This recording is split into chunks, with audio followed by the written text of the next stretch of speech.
大丈夫？よ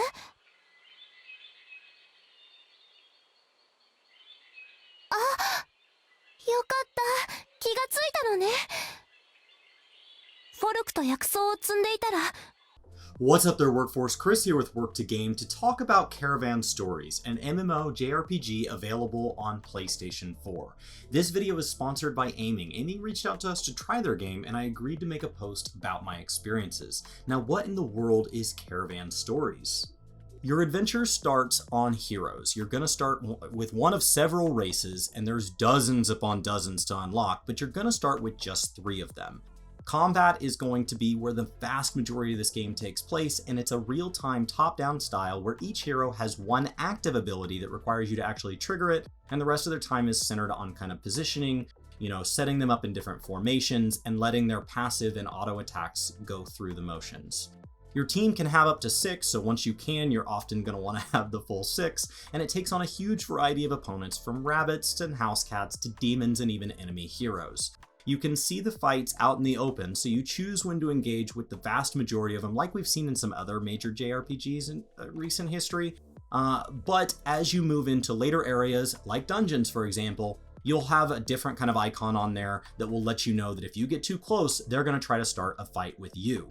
Each hero has its own story to explore, and that allows you to upgrade them from 1-star to 2-star to 3-star and so on. They also level up from 1 to level 30, and then once they hit level 30, you can reset them to level 1 as a bigger and stronger version of themselves, and then you go all over again to level 30 for a max of 30 times. That's 900 levels, guys. The art style is charming and simple enough to allow for them to really lean into the fantasy of it all as you go zone to zone, collecting all sorts of resources and currencies for the layers upon layers of really interesting systems. In addition to upgrading your heroes, you have equipment, which can be given through quests. It could also be bought from vendors. It can be forged in your equipment forge. It can even be fused with similar pieces to make a higher star rating, and then can even be upgraded in this element style grid that takes me back to some of my favorite upgrade systems from generations of RPGs that are long over, but I've never forgotten. Your upgrades center on a caravan. It's a bestial ship that fights with you, as well as kind of flies behind you, helps you teleport to other checkpoints. It even swims sometimes. And it holds all your stuff. It acts as a hub from which you manage your inventories, your upgrades, your wealth, the social parts of the game as we start to move into having guilds and so on. And it really just acts as kind of your hub, your home screen that you spend so much time in a game like this. Now, having glossed over the vast majority of these huge systems, and each one could be a video in its own right, what makes this game worth considering is really kind of what makes it unique, because after all, a full-featured MMO is not something that is hard to find on the market today. Even if you limit yourself to consoles, PlayStation 4 specifically, there are still plenty of options. Even if we limit ourselves to other free-to-play games that are worth considering that can be enjoyed for a relatively low or even free price point, this game is not alone. So while it's a great time to be a gamer, what makes this game worth considering as that top choice to try next?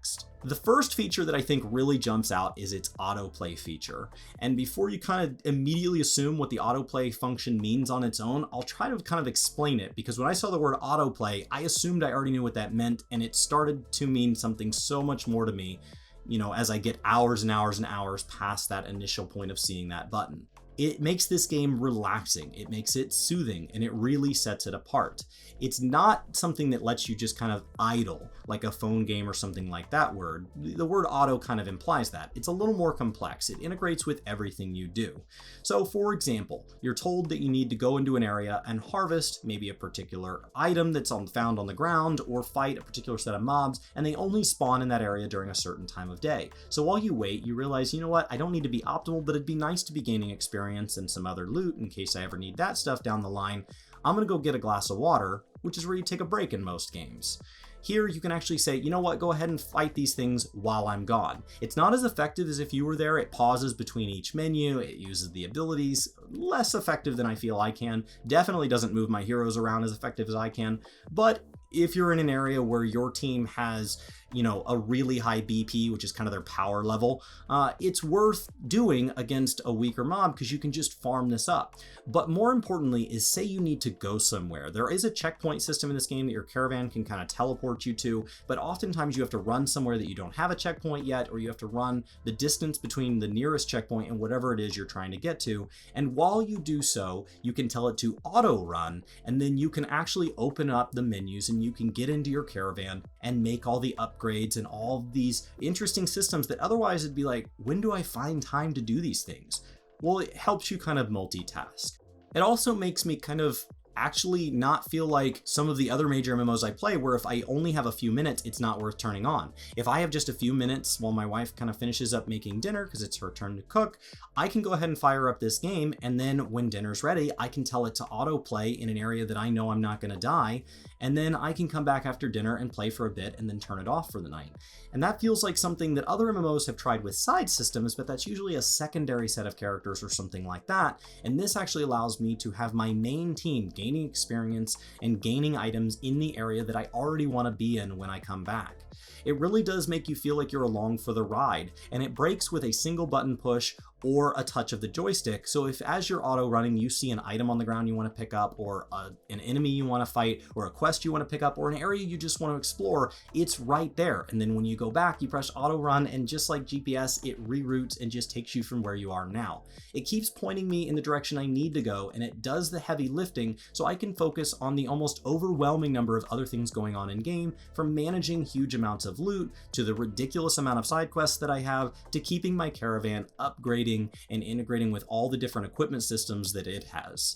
This game appears to be targeting JRPG players. It has Japanese voice acting and English subtitles. It has the options to blast through main story if you want to treat it more like, I guess I have Western-based games where I just shoot to the end, and then you can reincarnate and come back as somebody else. But as a different race, you come into a different set of areas with a different path, and it encourages you to engage in that story all over again.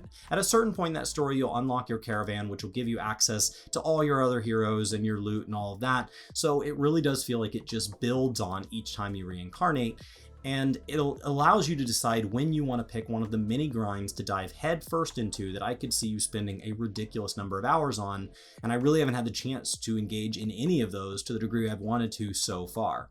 It's simple enough at the beginning that it feels like someone who maybe has never played an RPG or a JRPG specifically could use the autoplay feature to kind of make this easier to understand.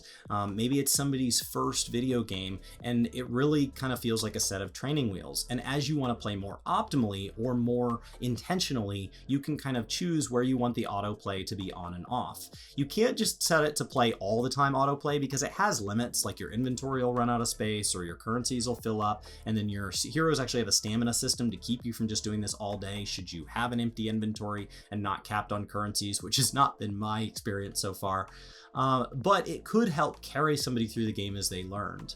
So once again, it's very suboptimal, but I think that integrating it with your normal play makes this a really unique play experience. Now, as we talk about who this game's for, I do want to say that this game is T for teen, and it's that for a couple of reasons. The first of which is violence and blood, which with this art style don't bother me as much as maybe other violent games where I can see people that are more realistic, I can see people being uncomfortable with, but it is mentioned in the ESRB, so I'll mention it here. It also mentions player interactions. Because this is an online game, that means through guilds and public chat, you can talk to strangers on the internet, so that's something to be aware of, mostly for parents, I think, in that case. And the last is in-game purchases. As with all free-to-play games, it's worth saying that this game does make its money on in-game transactions. I feel that these are truly optional. Aiming offered to start me off with some in-game currency, and I still have the code unused because I haven't needed it in the well over 20 hours that I'm in. Your PlayStation has family settings to restrict kids in the house on playtime and spending limits if that's the fear, link in the description below. But let me show you how some of these work just so we can get that out of the way. Now, the most common one that I think I would end up using if I ever felt like I needed is I would spend the currency that I have, and you do get this currency just through playing spending is just a way to get more of it, is through fast forwarding. As you do things in your caravan, whether that's forge a new piece of gear or upgrade a system on your caravan, there is a process where you wait a certain amount of time. The reason I haven't felt the need to do that is that if I were to fast forward, I would want to start the next upgrade, and those upgrades usually cost more than one type of resource, and I'm usually missing at least one of them. So I just have felt that honestly, the upgrades finish about the time that I have the ability to pay for the next one, so I really haven't seen a reason to do this. Now, the second one that I think people would naturally gravitate towards is gold. But I'm usually at cap. Now, your cap upgrades as you go, but the few things that I've seen to spend it on have limits. Vendors have limited inventories, and the things that you use it to upgrade, like your gear and all of that, have other resources in addition to gold, and so usually I would run out of those or my gold, and that would be the end of it. And so waiting for the other one to recover naturally has felt really reasonable, at least so far. Now, lastly is the bad word. It's the one nobody wants to hear. It's loot boxes. Now, there is an entire shop with crates that have their odds listed. They have guaranteed drops if they say so. It looks like most of them do, and they're themed around one of the mini systems. So it's themed around giving you access to new heroes, or upgrading those heroes, or new gear, or new beasts, or whatever. And this being such a story-driven game, I really haven't found the need for these, because they've fed me new heroes at a rate that I honestly don't feel that I'm keeping up with the stories of the heroes I have. I don't feel that I'm leveling everything on my teams that I want to level, and so it feels to me like somebody has told me that I can buy ice cream at this really cheap price, but they've already given me a triple scoop waffle cone for free. So let me work on what I have. And honestly, every time I seem to get to the bottom of that cone, they give me another cone. So why would I go buy it? I see it as an option. I understand why people may do it, but I'm telling you, it's incredibly optional. As I said, I was literally given in-game currency as a code that I have not used, and I have not run out of things to do. I actually feel like I'm getting further and further from completing the list that's growing longer and longer of things I want to try and things I want to do in this game, and the things that would close that gap is playtime.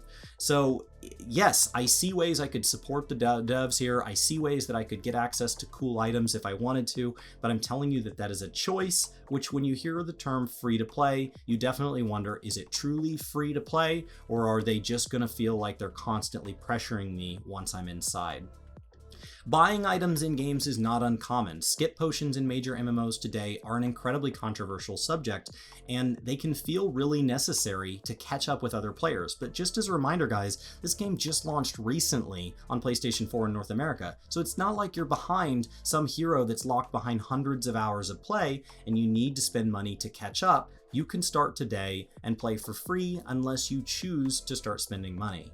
I'm not bombarded with ads. I'm not asked to buy something more than really at the launcher screen unless I choose to go seek out the store. I went to show it to Brian over a webcam chat the other day, and I took me a second to find it. Other subscription-based MMOs I play have honestly more obtrusive moments between opening up the launcher and logging in game where they're pushing mounts and cosmetics than this game does, and I haven't paid anything to be here. So really, what does this game do well that makes it worth considering against the dozens of other MMOs if the pay model is worth considering? Well, besides the low price and the low skill level required to get started, I would say the upgrade systems and the collectability are only rivaled by single-player JRPGs that I've dumped insane hours in over the years. And for a game with multiplayer aspects, that's incredibly impressive. There is seasonal stuff going on and the promise of more, so you literally have hundreds of heroes to beasts to collect. Did I mention you can get beasts to fight alongside your heroes?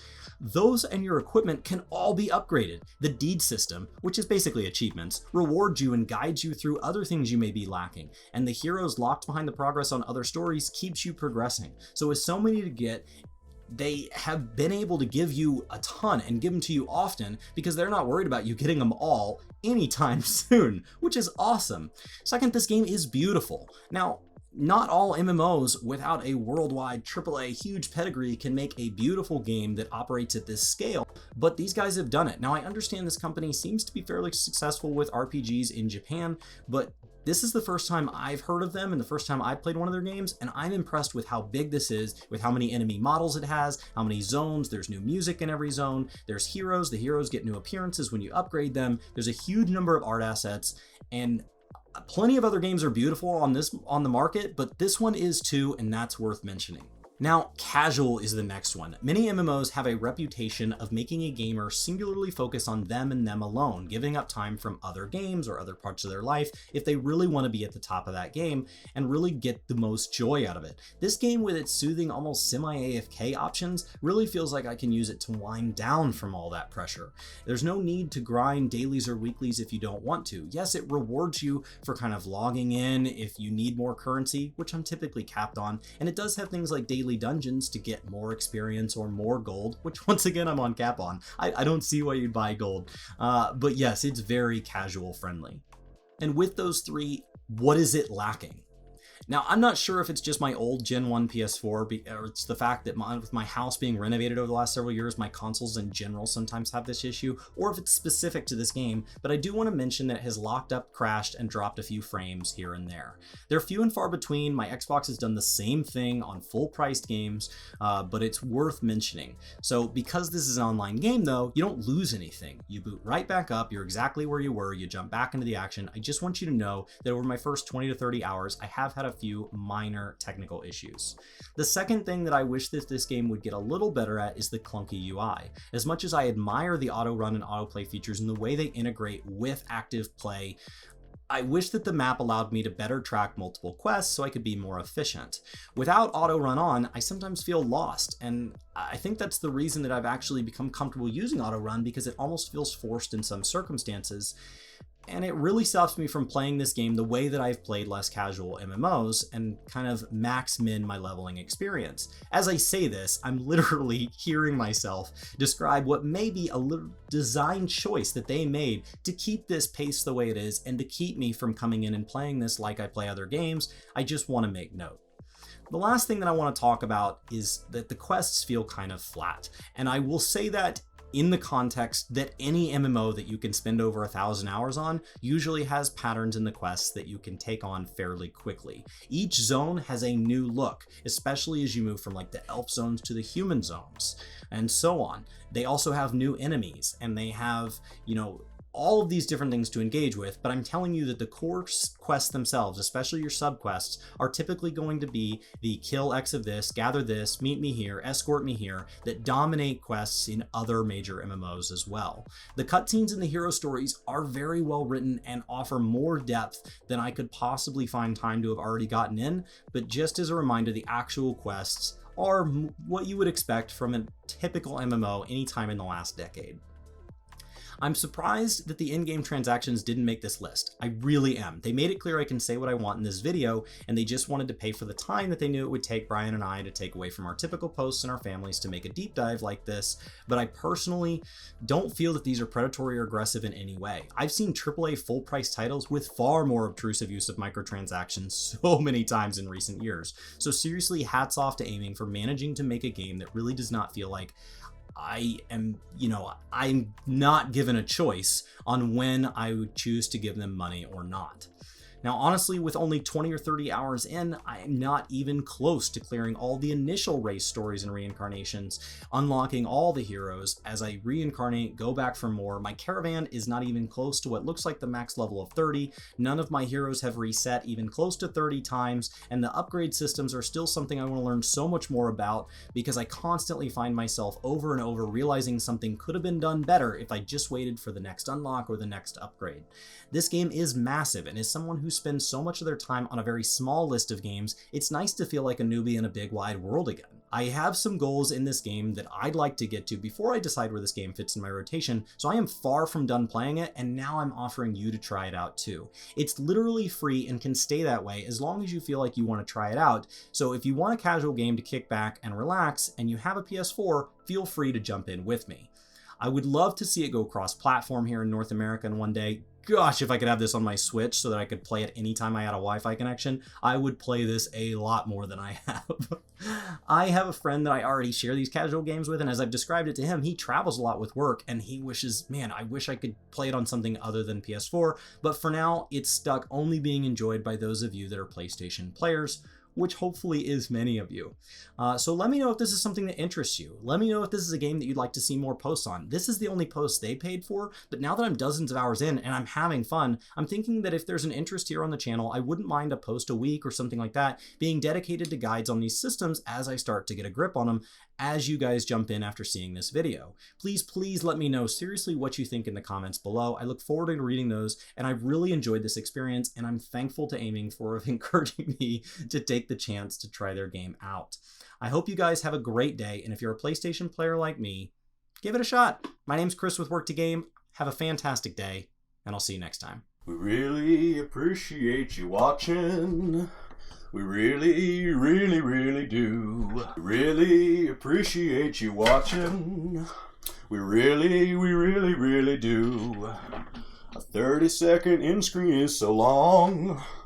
I don't know how to fill all this time.